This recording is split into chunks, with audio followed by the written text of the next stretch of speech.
गणेश जयंती निमित्त मी आज तुम्हाला गणपती बाप्पाची, माता पार्वतीची आणि शंकर भगवंताची एक सुंदर कथा सांगणार आहे। ही कथा ऐकण्यापूर्वी, बघण्यापूर्वी या चॅनलला सबस्क्राईब करा, हा व्हिडिओ शेअर करा आणि जास्तीत जास्त लाईक्स द्या मित्रांनो।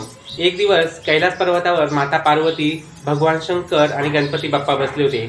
गणपती बाप्पांनी आपल्या आईकडे बघितलं व आपल्या वडिलांकडे बघितलं व पिताश्रींना म्हणाले की तुम्ही असे का, माझ्या आईपेक्षा सुंदर का दिसत नाही? तुम्ही अंगावर भस्म घेतलेलं, त्याच्यानंतर जटा, वाघाची कातडी गुंडाळलेली, तुम्ही माझ्या आईपेक्षा सुंदर काहीच नाही, तुम्ही पण सुंदर व्हा ना माझ्या आईसारखे। तेव्हा भगवान शंकराला प्रश्न पडला। भगवान शंकर म्हणाले आता याचं म्हणणं कसं पूर्ण करू? तर ते म्हणे मला थोडासा वेळ दे। त्यांनी थोडा वेळ घेतला व गणपतीच्या पुढे आले तर गणपतीला अगदी आश्चर्यचकित झालं की जगात सुंदर त्यांच्यासारखं कोणीच नव्हतं, अगदी माता पार्वती सुद्धा नव्हती। तेव्हा गणपती म्हणाले की पिताश्री तुम्ही परत पूर्ववतच व्हा, कारण की मला या जगामध्ये माझ्या आईपेक्षा सुंदर कोणीच नकोय। तेव्हा भगवान शंकर परत पूर्ववत झाले। श्री स्वामी समर्थ। रामकृष्ण हरी। गणपती बाप्पा मोरया।